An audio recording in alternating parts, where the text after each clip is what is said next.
Hello friends, welcome back to our channel Finance Pedia, जहां पे हम ट्राई करते हैं हर किसी को फाइनेंस एक बिल्कुल आसान भाषा में समझा सकें। मैं हूं अक्षत महाजन और आज की इस वीडियो में हम बात करने वाले हैं मार्केट शास्त्र के बारे में। अब मार्केट शास्त्र क्या है? बेसिकली आज की इस वीडियो में हम बात करने वाले हैं कि ये जो मार्केट है, अभी आज हम बेसिकली बात करेंगे शेयर मार्केट के बारे में कि ये जो शेयर मार्केट है किस तरीके से वर्क करती है। अब यहाँ पे मैं आपको ये नहीं बताने वाला हूँ कि किस तरीके से कोई कंपनी लिस्ट होती है, किस तरीके से उसके शेयर प्राइस बढ़ते हैं। ये चीज़ें हम ऑलरेडी डिस्कस कर चुके हैं। आज की इस वीडियो में मैं बात करने वाला हूँ थोड़ा डीप अंदर जाकर कि ये जो मार्केट है ये साइकोलॉजिकली किस तरीके से वर्क करती है, किस तरीके से यहाँ पे जो है वो मतलब प्राइस मूवमेंट होती है, किस तरीके से आप यहाँ पे जो है वो कोई शेयर को बाय करते हो तो वो गिर जाता है, किस तरीके से आप कोई शेयर को बेचते हो तो वो बढ़ना शुरू हो जाता है, और किस तरीके से आप यहाँ पे बहुत ज़्यादा जो है कई बार लॉस कर देते हो, और क्या क्या चीज़ें जो कि आपको ध्यान रखनी है अगर आप इन्वेस्टमेंट करना चाहते हो स्टॉक मार्केट में। म्यूचुअल फंड की हमने ऑलरेडी बात कर ली है, बट आज की जो वीडियो है ये पर्टिकुलरली उन लोगों के लिए जो कि डायरेक्ट इन्वेस्टमेंट करना चाहते हैं स्टॉक मार्केट में, वो खुद स्टॉक्स को चुनना चाहते हैं। अब आज मैं आपको ये भी नहीं बताने वाला हूँ कि आपको स्टॉक्स किस तरीके से चुनने हैं। आज सिर्फ मैं आपको एक बेसिक ग्राउंड बनाने वाला हूं कि हाँ, स्टॉक मार्केट में अगर आप इन्वेस्ट करना चाहते हो तो आपको ये चीज़ों का जरूर से पता होना चाहिए। आपको बेसिकली पता होना चाहिए जो मार्केट है किस तरीके से स्ट्रक्चर्ड है एंड किस तरीके से इसमें काम करना है हमें, ठीक है। और अगर आपने म्यूचुअल फंड वाली वीडियोस नहीं देखे तो आप प्लीज़ उन वीडियोस को देख लो, उनमें मैंने पूरी डिटेल में बात करी कि किस तरीके से आपको म्यूचुअल फंड्स में इन्वेस्टमेंट शुरू करनी है। उसका लिंक आपको डिस्क्रिप्शन में मिलेगा। बट आज की जो वीडियो है ये मैं आप 2 पार्ट्स में बनाने वाला हूँ। फर्स्ट पार्ट में हम 3 पॉइंट्स की बात करेंगे एंड सेकंड पार्ट में हम 2 पॉइंट्स की बात करेंगे, एंड आपको इन 5 पॉइंट्स को ध्यान में रखना है जब भी आप इन्वेस्टमेंट करने वाले हो। अब सबसे पहला इसमें जो पॉइंट है उसको शुरू करने से पहले मैं आपको एक चीज़ बताना चाहता हूँ छोटी सी, क्योंकि ये मैंने अपनी पुरानी वीडियोस में कवर नहीं करी है। तो वो चीज़ ये है कि ये जो हमारी मार्केट है, बेसिकली जो शेयर मार्केट है, इसमें कौन कौन से जो है पार्टिसिपेंट्स हैं, मतलब कितने तरीके के लोग हैं जो इन्वेस्टमेंट करते हैं, तो उसकी बात कर लेते हैं। अब इसमें जो सबसे पहली कैटेगरी आती है वो आती है RIIs की। अब ये कौन होते हैं, यहाँ पे आपको साथ में मैं बताता जाऊंगा। तो ये होते हैं रिटेल इंडिविजुअल इन्वेस्टर्स। अब ये कौन है? ये है हमारे जैसे लोग, जैसे मैं हो गया, आप हो गए, जिनके पास जो है वो एक पैसा भी कम है और थोड़ी सी जो है वो इन्फॉर्मेशन भी कम है किसी पर्टिकुलर कंपनी से रिलेटेड या किसी भी चीज़ से रिलेटेड। जो इन्फॉर्मेशन है वो हमारे पास लिमिटेड है। अब हमारे पास इन्फॉर्मेशन लिमिटेड कैसे है कि हमारे पास जो भी इन्फॉर्मेशन है वो सिर्फ गूगल से हम कर सकते हैं पता, या फिर कोई और जैसे न्यूज़ चैनल्स हैं इनसे पता कर सकते हैं। इसके अलावा हमारे पास कोई भी और अंदर की इन्फॉर्मेशन किसी भी कंपनी की नहीं है। अब अंदर की इन्फॉर्मेशन से मेरा मतलब इनसाइडर ट्रेडिंग नहीं है, कहने का मतलब कि हाँ, मतलब ये पर्टिकुलर कंपनी किस तरीके से काम कर रही है, किस तरीके से चल रही है और किस तरीके से ग्रोथ कर सकती है आगे आने वाले टाइम में, वो हमें इतना पता नहीं लगता। मतलब हाँ, हम थोड़ा बहुत ही पता लगा सकते हैं गूगल से। तो हम जैसे लोग हैं रिटेल इन्वेस्टर्स, जिनके पास पैसा भी कम है और थोड़ी समझ भी कम है। सेकंड तरीके के लोग हैं वो हैं HNIs। अब HNIs कौन होते हैं? वो होते हैं हाई नेटवर्थ इंडिविजुअल्स। अब हाई नेटवर्थ मतलब जिनके पास पैसा बहुत ज़्यादा है, बट है कौन? वो भी इंडिविजुअल है, हमारे जैसे लोग ही हैं, बट हाँ उनके पास पैसा बहुत सारा है।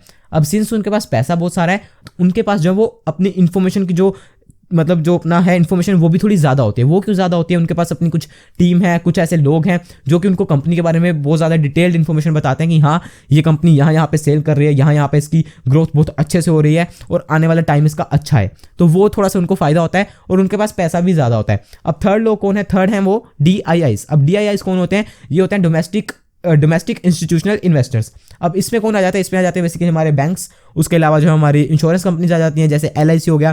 थर्ड आ जाते हैं म्यूचुअल फंड्स, ठीक है। ये कुछ लोग हैं। अब देखो, बैंक्स जब आ गए, अब बैंक्स भी स्टॉक मार्केट में इन्वेस्ट करते हैं, उनके पास भी जो पैसा पड़ा होता है ये तो यानी वो अपने बैंक में रख लेते हैं, आधा वो लोन दे देते हैं, कुछ पैसा वो इन्वेस्ट भी करते हैं।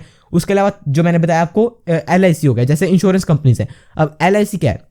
LIC के पास भी पैसे आते हैं, हम लोग इंश्योरेंस पॉलिसी करवाते हैं उनके पास। अब वो जो पैसा हमसे ले रहे हैं वो क्या करते हैं? वो घर में बीज तो देते नहीं है उसको, वो भी इन्वेस्ट करते हैं आगे ताकि उनसे उसको रिटर्न मिले, तो वो भी स्टॉक मार्केट में इन्वेस्ट करते हैं। एंड LIC आपको मैं बता दूं one of the biggest investor है हमारे स्टॉक मार्केट का। LIC के पास बहुत सारा माल पड़ा है हमारी कंपनीज का। उसके बाद थर्ड जो है वो है म्यूचुअल फंड। अब जो म्यूचुअल फंड, जैसे मैंने आपको बताया था, म्यूचुअल फंड भी स्टॉक मार्केट में इन्वेस्ट करते हैं।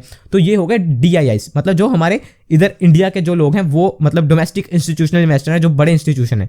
अब फोर्थ कैटेगरी होती है वो होती है FIIs कौन है? वो है फॉरेन इंस्टीट्यूशनल इन्वेस्टर, मतलब जो है इंस्टीट्यूशन ही, बट वो कहाँ के हैं? फॉरेन के। उसमें फॉरेन के कुछ बैंक्स हो सकते हैं, कुछ फंड्स हो सकते हैं, वो लोग हमारे यहाँ पे पैसा लगा रहे हैं। अब FIIs और DIIs के पास बहुत सारा पैसा होता है, तो इसलिए कहा जाता है कि ये लोग मार्केट चलाते हैं। बट हमें ये चीज़ नहीं देखनी है कि मार्केट कौन चला रहा है, कौन नहीं चला रहा है। हमें सिर्फ इतना पता होना चाहिए कि हाँ, मार्केट जो भी कर रही है उसको सब पता है। इसी से हमारा फर्स्ट पॉइंट आता है, वो है कि मार्केट इज सुप्रीम, या मैं कहूँ प्राइस इज सुप्रीम। इसको हिंदी में कहें तो कहते हैं कि भाव भगवान छे, मतलब प्राइस जो है वो सबसे ऊपर है। अब समझो कोई भी किसी स्टॉक का प्राइस जो है वो ऊपर जा रहा है। लेट्स से कोई स्टॉक था 100 रुपये का, आज आप देखते हो कि वो 2, 3, 4 महीने में जो वो 100 रुपये से 150 रुपये हो गया, फिर 200 रुपये हो गया। तो आपको ये क्वेश्चन नहीं करना है कि ये क्यों बढ़ रहा है, कौन इसको बढ़ा रहा है, कौन इसको ले रहा है। आपको सिर्फ इतना पता होना चाहिए कि ये अगर 100 रुपये से 200 रुपये हुआ है तो किसी कारण से हुआ है। और same on the down side, अगर कोई स्टॉक 200 रुपये से 50 रुपये 40 रुपये आ गया है तो उसके पीछे कोई कारण है। आपको हो सकता है आज वो कारण पता ना हो, बट आने वाले टाइम में आपको पता लग जाएगा। और यहीं से एक और पॉइंट आ जाता है, इसके अंदर ही पॉइंट है, वो ये है, मतलब ये जो मार्केट इज सुप्रीम का कहने का मेरा मतलब है कि प्राइस को हर चीज़ पता है, प्राइस नोस एवरीथिंग। अब कोई स्टॉक अगर 50 रुपये से 500 रुपये से समझ लो 300 रुपये आ गया, 200 रुपये आ गया, तो किसी कारण से आया है। वो कारण हो सकता है आपको आज पता ना लगे, बट जैसे जैसे आप देखोगे वो प्राइस नीचे आता जा रहा है, 500 रुपये का स्टॉक 300 रुपये आ गया, 250 रुपये आ गया, तो धीरे धीरे उसकी जो है बुरी खबरें आनी शुरू हो जाएंगी कि उसके किसी प्लांट में आग लग गई, कुछ उसका जो है लॉस होना शुरू हो गया। पहले आप देखोगे उसके पहले बहुत अच्छे रिजल्ट्स आ रहे थे, प्रॉफिट हो रहे थे, बट धीरे धीरे लॉस होना शुरू हो गया। बट क्या हुआ कि 500 रुपये से स्टॉक ऑलरेडी 300 रुपये आ चुका है, तो प्राइस ने आपको पहले बता दिया हुआ है कि भाई ये स्टॉक गिर रहा है और इस स्टॉक में आपको भी इन्वेस्ट नहीं करना है। तो इस तरीके से प्राइस को हर चीज़ पता है, जो खबर आ चुकी है वो भी पता है, वो तो आपको भी पता है, जो खबर आने वाली है प्राइस को वो भी पता है। ये भी चीज़ आपको ध्यान में रखनी है कि समझ लो आज से कोई हफ्ते बाद 2 हफ्ते बाद कोई खबर आने वाली है, कुछ ऐसी चीज़ होने वाली है, तो प्राइस को पता है। प्राइस को ज़्यादातर चांसेस हैं कि उसको ये भी पता है कि उसके अंदर क्या होने वाला है, कोई इवेंट होने वाला है। लेट्स से जैसे बजट है, ठीक है, अब बजट है, जैसे हमारा कुछ टाइम पहले बजट हुआ है, तो बजट तो आपको भी नहीं पता था कि किस तरीके का आने वाला है, बट जो प्राइस है, जो मार्केट है, उसने पहले से कुछ जो है वो एक्सेस करके रखा होता है कि हाँ भाई बजट इस तरीके का आने वाला है, तो इसलिए वो बजट से पहले कुछ ऐसी पोजीशन हो जाती है कि हाँ अगर तो इस तरीके का आया तो मैं ये करूंगी, अगर मेरे खिलाफ आ गया तो फिर मैं ये करूंगी। तो इसलिए प्राइस को हर चीज़ पता है और वो इसी तरीके से काम करता है कि आपको हमेशा कंफ्यूजन में रखेगा और आप हमेशा यही आंसर क्वेश्चन करते रहोगे कि ये क्यों कर रहा है इस तरीके से। आपको क्वेश्चन नहीं करना है, आपको प्राइस को फॉलो करना है। अगर वो कोई काम कर रहा है तो किसी कारण से कर रहा है। यहाँ पे एक एग्जांपल मैं देता हूँ, अभी कोविड के टाइम पे आपने देखा, कोविड के टाइम पे हमारा जो है मार्केट नीचे आया, 12,500 400 के आसपास से हम नीचे आए और हम आए। अब मार्केट यहाँ पे मैं बात कर रहा हूँ निफ्टी की, ठीक है, और जब मैं ऐसे मार्केट कहूँगा तो हर बार मैं निफ्टी की बात नहीं कर रहा हूँ, मार्केट मेरा कहने का मतलब प्राइस है, ठीक है, बट हाँ अभी मेरा कहने का मतलब है निफ्टी, ठीक है। 12,500 से हम आए नीचे, 7,500 तक हम आए, ठीक है। अब अगर आप जाकर निफ्टी का प्राइस देखोगे तो जिस दिन हमारे नरेंद्र मोदी जी ने जो वो लॉकडाउन अनाउंस करा था, आई थिंक वो 22 डेट थी, 22 मार्च को किया था 2020 को, ठीक है। तो उसके नेक्स्ट डे जब मार्केट खुली तो उसी दिन जो है मार्केट ने अपना बॉटम कर दिया था, मतलब उस दिन के बाद मार्केट कभी नीचे नहीं गई।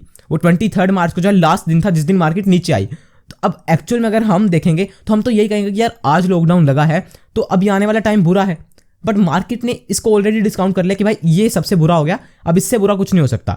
लॉकडाउन लग गया, सारी कंपनियां बंद हो गई, सारा देश बंद हो गया, अब इससे बुरा क्या होगा, कोई बम तो पड़ जाएगा नहीं, ठीक है। अब मार्केट ने ऑलरेडी डिस्काउंट कर लिया कि भाई ये सब कुछ बुरा हो गया, अब चलो हमारा काम हो गया, हम ऊपर चलते हैं, ठीक है। अब ये क्यों हुआ, इसी से सेकंड पॉइंट आता है, वो है कि मार्केट जो है वो है फॉरवर्ड लुकिंग। मार्केट ये नहीं देखती कि आज क्या है, मार्केट देखती है आज से 6 महीने बाद क्या होने वाला है। आप हो सकता है अभी ना देख पाओ, बट मार्केट को पता है कि आज से 6 महीने बाद क्या होने वाला है।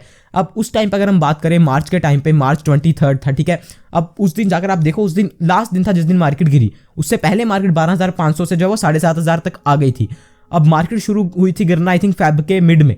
अब फेब के मिड में हमें किसी को भी अंदाजा नहीं था कि भाई इंडिया में भी कोविड आने वाला है, और अगर कोविड आ गया तो लॉकडाउन तक लगने वाला है, बट मार्केट ने उसको ऑलरेडी एक्सेस कर लिया था और इसीलिए मार्केट गिरनी शुरू हो गई थी। एंड मैं आपको तब सच बताऊं, मेरे को अभी तब भी इतनी नॉलेज नहीं थी, क्योंकि मेरे को तब कभी इतना बड़ा फॉल देखने को नहीं मिला था, मैं सिर्फ थोड़ा बहुत इन्वेस्ट कर रहा था, ठीक है। अब तब क्या हुआ था, मार्केट आई थिंक मार्च के फर्स्ट वीक तक मैं यही कह रहा था कि यार मार्केट गिर रही है, पता नहीं किस कारण से गिर रही है, आ जाएगी ऊपर।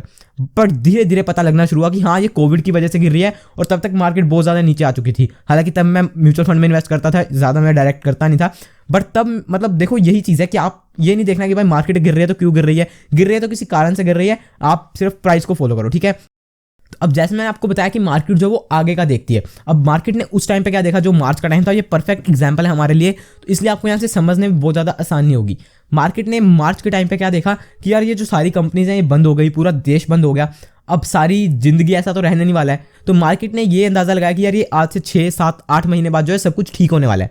और हाँ, हमने भी सोचा था, सब लोगों ने यही किया था कि यार चल 6-7 महीने या 1 साल लग जाएगा ज़्यादा से ज़्यादा, बट धीरे धीरे वैक्सीन आ जाएगी, धीरे धीरे सब कुछ खुल जाएगा।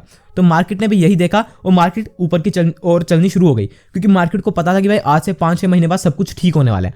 अब हम तब लोग यही सोच रहे थे कि यार ये तो मतलब सब कुछ बुरा हो गया, अब तो मार्केट और गिरेगी, बट मार्केट ने सब काम कर दिया और मार्केट ने आगे का देखकर ऊपर चलना शुरू हो गई मार्केट। तो इसलिए ये 2 चीज़ें हो गई। सबसे पहला कि प्राइस को हर चीज़ पता है। अब अगर आपने वहाँ पे प्राइस फॉलो किया होता, आपने देखा होता कि भाई मार्केट ऊपर जा रही है, तो ठीक है मार्केट किसी कारण से जा रही है, तो देखो वहाँ से आज जो है मार्केट ऑलरेडी डबल हो चुकी है। इसलिए हमें सिर्फ प्राइस को फॉलो करना है। एंड सेकंड चीज़ कि हमें ये जानना है कि मार्केट जो वो आगे का देखती है। अब अगर कोई कंपनी जो है वो आज समझ लो कोई कंपनी का जो है प्राइस 2000 रुपये पे खड़ा है, तो वो किसी कारण से खड़ा है और मार्केट को पता है कि हाँ मैंने इसको यहाँ पे क्यों लाया है, क्योंकि वहाँ पे कोई खबर आनी होगी, कुछ उसके रिजल्ट अच्छे आने होंगे, या वो कंपनी में कोई सुधार हो रहा होगा, इसलिए वो प्राइस जो है ऊपर आ रहा है। ठीक है, तो ये दो चीज़ें हो गई। अब इस वीडियो का हमारा लास्ट पॉइंट जो कि थर्ड पॉइंट है, तो वो हम आज बात करने वाले हैं। उसके बाद जो नेक्स्ट पॉइंट्स है वो हम नेक्स्ट वीडियो में बात करेंगे। तो थर्ड पॉइंट ये है कि मार्केट जो है वो आपको आसान पैसा बिल्कुल भी नहीं देती है। अब यहाँ पे जब मैं मार्केट की बात कर रहा हूँ तो ये मैं सिर्फ बात कर रहा हूँ डायरेक्ट इन्वेस्टमेंट में। जब आप म्यूचुअल फंड के थ्रू कर रहे हो तो तब बिल्कुल डिफरेंट गेम होती है। वहाँ पे आप 40, 50, 60 स्टॉक में इन्वेस्ट कर रहे हो और वहाँ पे ये सारी चीज़ें कई बार नहीं रोल प्ले करती हैं। वहाँ पे आपका जो पैसा मतलब धीरे धीरे बढ़ जाता है अगर आप सही टाइम पे इन्वेस्ट कर रहे हो। और ये जो सारी इमोशनल चीज़ें हैं या मतलब कि मार्केट आगे का देखती है, ये भी चीज़ें आपको वहाँ पे इतना ध्यान रखने की जरूरत नहीं होती है। बट जब आप डायरेक्ट स्टॉक्स चुन रहे हो वहाँ पे आपका रिस्क भी थोड़ा ज़्यादा रहता है। डेफिनेटली आप 1 स्टॉक ले लोगे, 2 स्टॉक, 10 स्टॉक, 20 स्टॉक ले लोगे तो आपका सारा रिस्क उन्हीं स्टॉक्स पे है। ठीक है, तो इसलिए ये थर्ड पॉइंट है कि मार्केट जो आपको कभी भी आसानी से पैसा नहीं देती है। ये चीज़ आप समझ दो। आप ये मत सोचो कि हाँ मैं आऊँगा आज मतलब मैं कोई स्टॉक लूँगा, वो ऊपर चलेगा, मैं पैसा कमा लूँगा। ऐसी नहीं होती है मार्केट। यहाँ पे बहुत सारी चीज़ें हैं। अब एक्चुअल में क्या है कि यहाँ पे हमें इस मार्केट के बारे में, शेयर मार्केट के बारे में ना तो स्कूल्स में पढ़ाया जाता है, ना हमारे को कोई इतनी बुक्स अवेलेबल हैं जहाँ से हम ये चीज़ें सीख सकें। ये बेसिकली आपको कर ही समझ आती है। जब आप मार्केट में जो है काम करते हो, पैसे लगाते हो अपने, तो तभी आपको ये चीज़ें समझ आती हैं। और जैसे मैंने आपको पहले डिस्क्लेमर में भी बताया था कि मैं भी अभी चीज़ें सीख रहा हूँ, मैं कोई एक्सपर्ट नहीं हूँ इस फील्ड में। जैसे जैसे मैं चीज़ें सीख रहा हूँ वैसे वैसे मैं आप लोगों को सिखा रहा हूँ और आप लोगों को सीख कर अप्लाई करनी है और जो चीज़ें आपको अच्छी लगें फिर आपको उनको फॉलो करना है। तो इसलिए ये चीज़ यही है कि अब समझ लो आपने आज कोई स्टॉक लिया, ठीक है, आपने कोई एनालिसिस करा, चाहे वो फंडामेंटल हो, टेक्निकल हो, इसकी वीडियो हम आने वाली वीडियोस में बात करेंगे। कोई भी एनालिसिस आपने किया, आपने स्टॉक लिया, तो ये नहीं कि आपने आज लिया तो वो आज से बढ़ना शुरू हो जाएगा। आपने लिया है, हो सकता है वो 10 दिन वहीं पे खड़ा रहे। आपने 500 रुपये पे कोई स्टॉक लिया, वो 502 रुपये जाए, 503 रुपये, 505 रुपये, 510 रुपये जाए, फिर वापस आ जाए, फिर 490 पे आ जाए, 480 पे आ जाए, मतलब 10-15 दिन वहीं पे करता रहे। आपके रेट से ऊपर जाए, कभी फिर नीचे आएगा, फिर लॉस दिखाएगा, फिर ऊपर जाएगा। 10-15 दिन ऐसे खड़ा रहेगा, आपको तंग करेगा, आपको लगेगा कि ये तो ऊपर जाने नहीं वाला यार, आप तंग हो जाओगे और फिर कहीं ना कहीं आप जाकर उसको एग्जिट कर दोगे कि भाई ये ऊपर नहीं जाने वाला है, और फिर उसके बाद वो ऊपर जाना शुरू होगा। तो इस तरीके से जो है वो ये प्ले करती है मार्केट आपके दिमाग के साथ। और ये सारी चीज़ें मैं आपको बताऊंगा किस तरीके से आपको इनको ओवरकम करना है, क्या क्या चीज़ें आपको ध्यान में रखनी है। बट यही चीज़ है कि आपको मार्केट फ्री में पैसा नहीं देती है। यहाँ पे कोई चैरिटी लगी नहीं हुई है, कोई लंगर लगा नहीं हुआ है कि आप आओगे, स्टॉक्स लोगे और बस पैसा कमा लोगे। इस तरीके से नहीं होता है। अगर आपको इनकेस पैसा मिल भी गया फ्री में, बहुत मतलब आपने ऐसे आकर कोई स्टॉक लिया और उसी दिन वो चलना शुरू हो गया, आपने उससे 2, 3, 4, 5, 10 हज़ार रुपये कमा लिया, तो याद रखना वो पैसा आपका वापस चला जाएगा, क्योंकि आप फिर उसमें जो है ओवर कॉन्फिडेंस में आ जाओगे, क्योंकि आपका कुछ एनालिसिस था नहीं, आपने कोई उसके लिए जो है वो पेशेंस रखा नहीं। तो मार्केट हर चीज़ टेस्ट करेगी, पेशेंस टेस्ट करेगी, आपका अपने जो है एनालिसिस पे कन्विक्शन टेस्ट करेगी। अब समझ लो 500 रुपये पे आपने कोई स्टॉक लिया ये सोचकर कि ये ऊपर जाने वाला है, यहाँ से आपने कोई एनालिसिस किया, अब मार्केट वहाँ से पहले 490 आ जाएगी, मतलब वो स्टॉक को 490 ले आएगी, 480 चला जाएगा वो स्टॉक। और ये सिर्फ आपके लिए नहीं कर रही है, वो पूरी एक जनरल साइकोलॉजी है ये। आप ये मत सोचना कि मेरे पीछे कैमरा लगा है या मेरे को कोई देख रहा है और मेरे कारण ये हो रहा है, वो जनरल साइकोलॉजी है। ठीक है, मार्केट नीचे आएगी पहले और फिर आपको लगेगा यार मैंने सही जगह पे लिया या नहीं लिया, मेरे से गलती तो नहीं होगी। मार्केट सब चीज़ टेस्ट करेगी कि ये बंदे का इस पे जो है वो भरोसा है भी है या नहीं, या इसने ऐसे ले लिया है। उसके बाद आपकी पेशेंस टेस्ट करेगी, वहाँ पे 10 दिन खड़ा रहेगा वो स्टॉक, 15 दिन खड़ा रहेगा। और फिर अगर आप हर टेस्ट में पास हो जाते हो मार्केट के, तो फिर वो मार्केट कहती है कि भाई चल तू आ जा, अब तेरे को मैं पैसे देती हूँ। और फिर वो आपको पैसे देगी और फिर आपको वो रिवॉर्ड मिलेगा जो कि आपके एनालिसिस के कारण आपको मिलेगा। तो इसलिए 3 पॉइंट्स हो गए, फिर से मैं आपको बता देता हूँ। अब ये चीज़ें हो सकता है आपको समझ ना आए थोड़ी सी, क्योंकि मेरे को लग रहा है आप में से बहुत सारे लोग अभी नए हैं और आपको हो सकता है ना समझ आए। बट हाँ, आप धीरे धीरे अगर काम करना शुरू करोगे तो आपको सब पता लग जाएगा कि हाँ मार्केट किस तरीके से बिहेव करती है एंड क्या इसके पीछे साइकोलॉजी है। अभी जो नेक्स्ट 2 पॉइंट्स हैं वो बिल्कुल साइकोलॉजी से रिलेटेड है और वो हम नेक्स्ट वीडियो में बात करेंगे। बट आज की इस वीडियो में इतना था। सबसे फर्स्ट पॉइंट कि मार्केट जो है या प्राइस जो है वो सबसे सुप्रीम है, उसको हर चीज़ पता है। जो खबर आ चुकी है, जो कंपनी के रिजल्ट्स आ चुके हैं उसको वो भी पता है, जो आने वाले हैं वो भी उसको पता है, और जो बहुत टाइम बाद कंपनी के साथ कुछ हो सकता है उसको वो भी पता है। ठीक है, इसलिए प्राइस को हमें सबसे पहले मानना है। सेकंड चीज़ कि हमें प्राइस को या मार्केट को फॉलो करना है, उसके आगे नहीं चलना है। ये नहीं कहना कि भाई चल निफ्टी 15,000 पे खड़ी है, मैं देखता हूँ ये तो 16,000 ही जाएगी या ये तो 10,000 ही आएगी, ये नहीं करना है। अगर वो कह रही है कि मैं ऊपर जाने वाली हूँ तो चलो उसके साथ, अगर वो कह रही है मैं नीचे जा रही हूँ तो चलो नीचे उसके साथ। इसलिए उसको फॉलो करना है, उसके आगे कभी नहीं चलना है। उसके आगे कहने का क्या मतलब, समझ लो कोई भी जो है वो एक मतलब बड़ा आदमी या बड़ा पैसा, मैं उसको आदमी नहीं कहता हूँ, मैं उसको बड़ा पैसा कहता हूँ, क्योंकि हमें नहीं पता वो कौन आदमी है या कौन है। ठीक है, हम सिर्फ उसको पैसा कह सकते हैं कि जो भी बड़ा पैसा इस मार्केट को चलाता है, मार्केट है वो, उसके आगे नहीं चलना है, क्योंकि उसके आगे चलोगे तो डेफिनेटली आप उसके नीचे आ जाओगे। उसके पीछे चलो, अगर वो ऐसे ऐसे जा रही है तो आप उसके पीछे पीछे चलते रहो। अगर आप ऐसे करोगे कि मैं यहाँ पे आ जाता हूँ, मैं इसके आगे चलता हूँ, तो फिर यही होगा, एक दिन आप जाते जाते नीचे आ जाओगे उसके। इसलिए उसके आगे नहीं चलना, उसके पीछे चलना है, ठीक है। तो ये चीज़ हो गई। एंड लास्ट चीज़ मैंने आपको बता दी कि ये मार्केट आपको फ्री में कभी भी पैसा नहीं देती है, आसानी से पैसा नहीं देती है, ठीक है। कोई चैरिटी नहीं है, कोई लंगर नहीं है। एनालिसिस करोगे, उसके ऊपर टिके रहोगे, उसके ऊपर जो पेशेंस रखोगे तो तभी मिलेगा सब कुछ, अदरवाइज कुछ नहीं मिलेगा। ये 3 पॉइंट्स हो गए। नेक्स्ट पॉइंट की हम बात करेंगे अगली वीडियो में। आई होप आपको ये वीडियो अच्छी लगी होगी। अगर आपको वीडियो अच्छी लगी है तो एक लाइक जरूर से करो, अपने फ्रेंड्स के साथ शेयर करो, व्हाट्सएप ग्रुप्स में शेयर करो। एंड ये इन्फॉर्मेशन बहुत ज़्यादा ज़रूरी है, इस इन्फॉर्मेशन को फैलाओ, क्योंकि अगर हम समझेंगे नहीं इस मार्केट को, इस स्टॉक मार्केट को अगर हम समझेंगे नहीं, ऐसे ही काम करते जाएंगे, किसी से सुन लिया, फ़ोन पे सुन लिया, कोई मैसेज देख लिया, किसी की वीडियो से सीख लिया, मतलब कोई ऐसा वीडियो से स्टॉक मिल गया तो उसके ऊपर लगा दिया।